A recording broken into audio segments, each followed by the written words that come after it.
Okay जी, part 4 में जाने से पहले थोड़ी सी जरा मैथ्स करके देख लेते हैं और पहले इंग्लिश को देख लेते हैं। वो कह रहा है कितनी सेल्स करूंगा जिसमें ऑपरेटिंग इनकम सेम आएगी, जो कि उस केस में आ रही है कि 20% कमीशन रेट था। किसके इक्वल आए? अग- कितनी मैं ऐसी लेवल ऑफ सेल करूंगा कि अगर बंदे मेरे हों और मेरी इनकम उसके इक्वल आए जो उस केस में थी, जहां पे मैं 20% कमीशन दे रहा था और बाहर के एजेंट हायर किए हुए थे। बहुत सिंपल मैथ्स का क्वेश्चन है। अगर हम ये देख लें कि हमें उसमें फायदा कितना हो रहा था, तो अगर आपको याद हो कंट्रीब्यूशन मार्जिन निकाले थे हमने, बोला था 22, उसमें जो केस है 20% वाला, तो 22% का कंट्रीब्यूशन मार्जिन है। 22% का कंट्रीब्यूशन मार्जिन क्या आया था? 6600 का कंट्रीब्यूशन आया था ऑन 30,000 ऑफ सेल। तो हमें बोला जी हर लेवल ऑफ सेल के ऊपर अगर 100 रुपए की सेल कर रहा है तो 22 रुपए की बचत है। 30,000 की सेल की है तो 6600 की बचत है। तो हमने बोला जितनी भी सेल्स होगी हर सेल के ऊपर हम 0.22 या 22% कमाएंगे। एक्स का मतलब है मल्टीप्लाइड बाय सेल्स। जो भी सेल होगी अगर उसको 22% से मल्टीप्लाई करूंगा तो मेरे पास क्या आ जाएगा? कंट्रीब्यूशन। और उसमें से उस लेवल की फिक्स कॉस्ट माइनस करूंगा जो कि थी 6800, तो मेरे पास क्या आ जाएगा? नेट प्रॉफिट मार्जिन आ जाएगा, अगर मैं 20% कमीशन रखता हूँ और 3 मिलियन की मेरे पास सेल्स है। ठीक हो गया? एक तो ये हो गया। अब अगर कंपनी अपना रखती है, अपनी सेल्स की टीम जनरेट करती है, तो उसके अंदर जो उसको मार्जिन मिल रहा था, कंट्रीब्यूशन मार्जिन मिल रहा था 9600 था। सेल्स जो थी वो थी 30,000 की। तो हमें हर सेल पे कितना मिल रहा था? 32% कंट्रीब्यूशन मार्जिन मिल रहा था।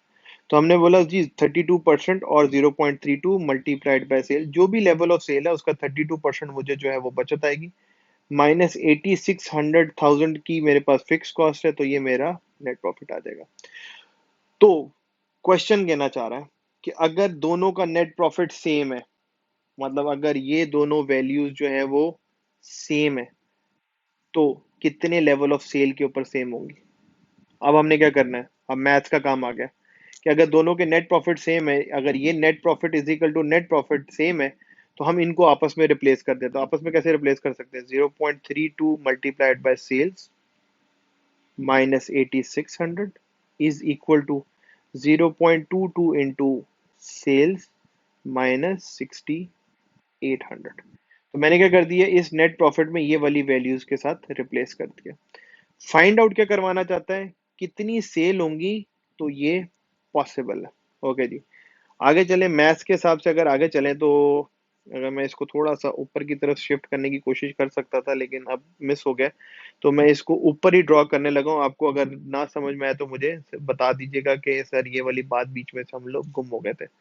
तो अगर मैं करूँ जी कि फॉर्मूला क्या बन गया? 0.32 सेल्स, 0.32 एस कर दिया इसको, ठीक है, माइनस 8600 कर दिया, इज इक्वल टू 0.22 एस आ गया, माइनस क्या हो गया? 6800 हो गया। एस को एक तरफ ले आते हैं, 0.32 S minus 0.22 S is equal to 8600, उधर जाके प्लस हो जाएगा और ये माइनस 6800 ही रहेगा। 1800 इस साइड पे आ जाएगा और 0.10 एस इधर आ जाएगा। तो S is equal to 1800 divided by 0.10, और सेल्स का जो लेवल आ जाएगा वो आ जाएगा 18,000,000,000। तो मैं कह रहा हूँ दोनों केसेस में अगर 18 मिलियन की सेल होगी, अपना स्टाफ होगा, तो प्रॉफिट उतना ही इक्वल आएगा जो 20% कमीशन वाले केस के अंदर आ रहा था। ठीक हो गया? तो वो कहना चाह रहा है कि वो सेल्स का वॉल्यूम बताएं जिसमें नेट प्रॉफिट दोनों केसेस में सेम हो, जो 20% कमीशन और बाहर के लोग थे, और अपनी टीम और अपना कमीशन 10% वाला। सही हो गया? पार्ट 5 जो है बेसिकली ग्राफ का पार्ट है। ग्राफ्स हमने पढ़े नहीं है ना, इसका पार्ट है, बट हम सिर्फ ये देखना चाह रहे थे कि ग्राफ में कैसे ड्रॉ होगा। तो ग्राफ अगर आप बनाना चाहें तो बेस्ट है, ना बनाए तो कोई मसला नहीं है। दोनों केसेस में देखो लॉस कहाँ पे हो रहा है। स्टार्टिंग पॉइंट कहाँ से होगा कि जब कंपनी की रेवेन्यू जीरो है तो कंपनी को इतने इतने लॉसेस हो रहे हैं। जैसे जैसे रेवेन्यू इंक्रीज होता जा रहा है, मैक्सिमम क्या है? मैक्सिमम यहाँ पे हमें रेवेन्यू हो रहा है 4 मिलियन के लेवल। तो हमने इन दोनों पॉइंट्स को ज्वाइन कर दिया, तो ये एक ऐसा पॉइंट है जहाँ पे इंटरसेक्शन आ गया कि दोनों एक दूसरे को क्रॉस करेंगे। ये ऐसा पॉइंट है जहाँ नेगेटिव से निकल के प्रॉफिटेबिलिटी जो है वो पॉजिटिव में आ जाएगी। तो बेसिकली ग्राफ क्या कर रहा है, ये जो ऊपर हमने जितनी भी कैलकुलेशन शो की है इनको इन अ ग्राफिकल फॉर्म में रिप्रेजेंट कर रहा है, जो कि आपके सिलेबस का और अभी की लर्निंग का पार्ट नहीं है। ये वैसे इसमें मुश्किल भी नहीं है कि ऐसी कोई चीज़ नहीं जो आप ना समझ सकें, लेकिन अगर आप करना चाहें तो जस्ट रिमेंबर आप प्लॉट क्या करना चाह रहे हैं। उसने प्लॉट में ये बता दिया है कि आप ये बताएं कि अगर हम 20% लेवल पे हैं तो हम लोग क्या अर्न कर रहे हैं, और अगर हम अपनी सेल्स फोर्स कर रहे हैं तो हम क्या अर्न कर रहे हैं। ग्राफ में दो चीज़ें आएंगी, एक सेल्स रेवेन्यू शो होगी as a measure of activity कि किस लेवल ऑफ सेल पे कितना प्रॉफिट आ रहा है। तो सेल्स प्रॉफिट या सेल्स वॉल्यूम प्रॉफिट चार्ट है जिसमें हम बता रहे हैं इस लेवल ऑफ सेल के ऊपर इतना प्रॉफिट आएगा। तो अगर हमारी जीरो लेवल ऑफ सेल है तो हमारा ये प्रॉफिट है, और अगर हमारी 40,000 की सेल है तो हमारा ये प्रॉफिट है। दोनों को कनेक्ट कर देंगे, जहां ये इक्विलिब्रियम क्रॉस करेगा इससे नीचे जो है लॉस है, इससे ऊपर जो है वो हमें गेन आ रहा है। तो बेसिकली ग्राफ में हमें ये शो हो रहा है। आखिरी पार्ट है पार्ट नंबर 6। पार्ट नंबर 6 इसके बाद डिस्कस करना चाह रहा था, लेकिन पार्ट नंबर 6 में बेसिकली वो क्या कह रहा है कि आप अपने प्रेसिडेंट को एक मेमो लिखें, और मेमो में आप ये बताएं कि रिकमेंडेशन दें कि कंपनी जो है इंडिपेंडेंट के साथ काम करे या अपनी सेल्स टीम रख लें, और जो भी आप रीजन दे रहे हैं उसके पीछे आप उसको जस्टिफाई भी करें।